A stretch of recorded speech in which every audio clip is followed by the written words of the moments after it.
आपने प्रेमचंद की कहानी दो बैलों की कथा तो पढ़ी ही होगी, जिसमें किसान झुरी के दो बैल उससे बिछुड़ जाते हैं।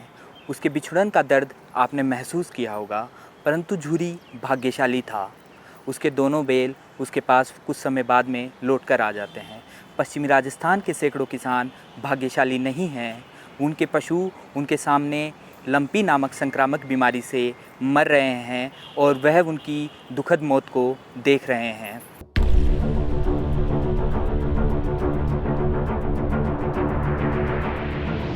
राजस्थान में एक बीमारी इन दिनों गायों के लिए काल बन रही है। यह कोरोना की तरह ही संक्रामक बीमारी है, यानी एक गाय से दूसरी गाय को ये बीमारी हो सकती है। कैंसर से ज़्यादा घातक इस बीमारी से राजस्थान के हज़ारों गाय की मौत हो चुकी है। 900 से ज़्यादा गाय की मौत सिर्फ जोधपुर संभाग में हुई है। लंपी नाम की इस बीमारी के प्रकोप से राजस्थान के लाखों किसान परेशान हैं। हज़ारों किसान अपने पशु खो चुके हैं। उन्हें लाखों रुपए का घाटा हुआ है। कई किसानों की रोजी रोटी ही इस बीमारी ने छीन ली है। गायों की बुरी हालत हुई है। 40 लीटर दूध देती थी, पर अभी गायां 8-9 पूरी खराब हो गई है। दलपट हो गया है। एक मेर मर गई है।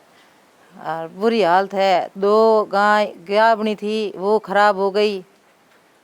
ये हालत हुई है घर में। दूसरे घर से दूध लाते हैं। इसके ये पैर सूज गए हैं और पैरों में खून गिर रहा है और ये दापट टाइप है बड़े बड़े, और ये चारा पानी नहीं करती है। 3-4 दिन हो गए इसको चारा बंद किए हुए, और इसका 4-5 दिन 2-3 दिन पहले ये बीमार हो गई थी। कुल मिला के 7-8 दिन हो गए इसको बीमार हुए। लंपी नाम की संक्रामक बीमारी में पशुओं के शरीर पर गांठें बनने लगती हैं। सिर, गर्दन और जननांगों के पास गांठों का प्रभाव ज़्यादा होता है। इन गांठों का व्यास 2 से 5 सेंटीमीटर तक होता है। संक्रमण बढ़ने के साथ गांठें धीरे धीरे बड़ी हो जाती हैं। पशुओं को तेज बुखार आता है। पशु दूध देना बंद कर देते हैं और चारा पानी लेना भी बंद कर देते हैं। पशुओं के खुर खराब हो जाते हैं और वे चल फिर नहीं पाते। बीमारी की चपेट में आई गर्भवती गायों का गर्भपात हो जाता है और अक्सर पशु की जान चली जाती है। अब तक यह बीमारी लाइलाज है। इसका कोई टीका नहीं बना है। इस बीमारी का इलाज लक्षणों के आधार पर किया जाता है। लंपी स्किन के लिए विभाग सबसे पहले ट्रीटमेंट का देखें तो हम सिम्टोमेटिक ट्रीटमेंट कर रहे हैं। इसके अलावा विभाग अपने अलग अलग सोशल मीडिया हैंडल और मीटिंग्स और गांव-गांव में जो ग्राम सेवक हैं उनके थ्रू गांव वालों को बता रहे हैं कि बीमारी कैसे फैलती है, सिम्टम्स क्या क्या हैं, और जो डिसइंफेक्टेंट सॉल्यूशन है वो प्रोवाइड करवा रहे हैं हर हॉस्पिटल पे, हर सब सेंटर पे। और जो पशुपालक हैं, सबसे पहले तो अगर नियरेस्ट ये बीमारी फैली हुई है तो वो प्रिकॉशनरी जो मेजरमेंट है वो यूज़ करें। साथ में अगर उनके पशुओं में जैसे चारा पानी बंद कर देता है, फीवर आता है, या नोड्यूल्स जो मेनली 4 रीजन पे होता है, वहाँ पे अगर नोड्यूल्स बनते हैं तो नियरेस्ट जो भी वेटनरी ऑफिसर है या अपने LSA हैं उनसे कांटेक्ट करें, ताकि बीमारी को इनिशियल स्टेज में अपन कंट्रोल कर सकें। ऐतिहासिक रूप से लंपी 1929 में अफ्रीका में पाई गई थी। 2015 में इस बीमारी ने तुर्की और ग्रीस, 2016 में रूस में पशुपालकों का बहुत नुकसान किया था। भारत में अगस्त 2019 में ओडिशा में लंपी का पहला मामला सामने आया था, लेकिन अब यह 15 से अधिक राज्यों में फैल चुका है। इसकी संक्रामक प्रवृत्ति और प्रभाव के कारण world organisation for animal health ने इसे नोटिफाइबल डिजीज की श्रेणी में रखा है। यानी अगर किसी पशु में लंपी बीमारी देखी जाती है तो पशुपालक तुरंत सरकारी अधिकारियों को सूचित करेंगे। ब्याहने वाली गाय कई ब्याहने वाली खत्म हो गई, कई ब्याहुड़ी खत्म हो गई। ये बात है। ये पहली बार ये बीमारी आई है। एडी पहले मैंने जिंदगी में कम 60 साल का हो गया, पहली बार अब बीमारी है। काफ़ी मतलब कहा है भाई, जैसे पटवारी कोई बोला है, तहसीलदार साहब भी आए थे, लेकिन हमें अभी तक कुछ भी न तो आश्वासन मिला है और न हमें कोई सहायता मिली है। और हमें सरकार से अगर कुछ मतलब सहायता देगी तो हमारा ये मतलब जीवन काल है और रास्ते पे आ जाएगा, नहीं तो हमारा मतलब बहुत बुरा हाल है। पशु चिकित्सकों के मुताबिक बीमारी मक्खी, खून चूसने वाले कीड़े और मच्छरों से फैलती है। कोई कीड़ा अगर किसी संक्रमित पशु का खून चूसता है और फिर किसी स्वस्थ पशु के शरीर पर जाकर बैठ जाता है तो इससे स्वस्थ पशु संक्रमित हो जाता है। इसलिए संक्रमित पशुओं को बाकी पशुओं से अलग रखा जाना चाहिए। सामान्यतः इस वायरस का प्रभाव 15 से 20 दिनों तक बहुत ज़्यादा रहता है, लेकिन कई मामलों में यह वायरस 120 दिन तक जिंदा रह सकता है।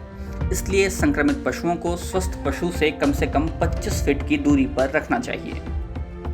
पे करीब 5 गाय हैं, उनमें से एक गाय आपकी बीमार है, तो उसको सबसे पहला काम ये कीजिए कि उसको अलग कर दीजिए बाकी जो स्वस्थ जानवर हैं उनसे।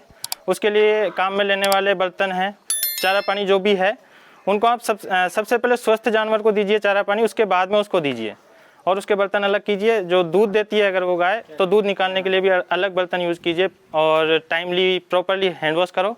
और जो स्वस्थ जानवर हैं उनको या तो आप नीम के पत्तों को उबाल के पानी ठंडा करके उससे नहलाएं, या फिर अपन फिनाइल यूज़ कर सकते हैं जिसे वो गोर बोलते हैं यहाँ पे, गोर में उसका छिड़काव कर दे जिससे मक्खी मच्छर कम से कम हो सकें।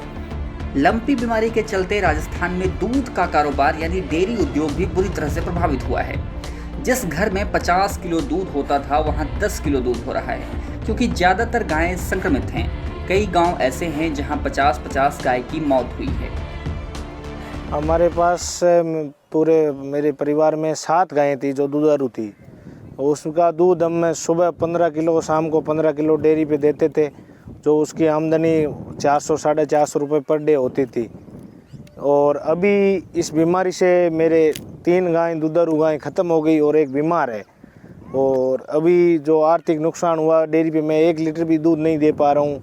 जो बीमार है वो गायें दूध नहीं दे रही है, और जो ख़त्म हो गई है वो उसका दूध तो आपको पता ही कैसे है।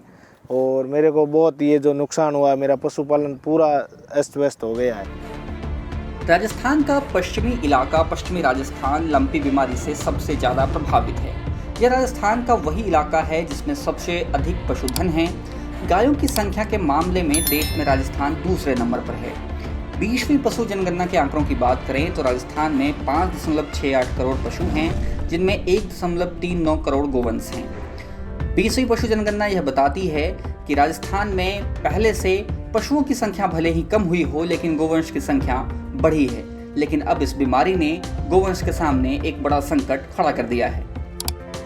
दरअसल लंपी नामक संक्रामक बीमारी के कारण पश्चिमी राजस्थान के पशुपालकों के ऊपर आजीविका का संकट है। ये संकट कमोबेश कोरोना के तरह का है। पशुओं के अंदर ये संक्रमण लगातार बढ़ते जा रहा है। अकेले जोधपुर संभाग में 900 से ज़्यादा गायों की मौत हो चुकी है।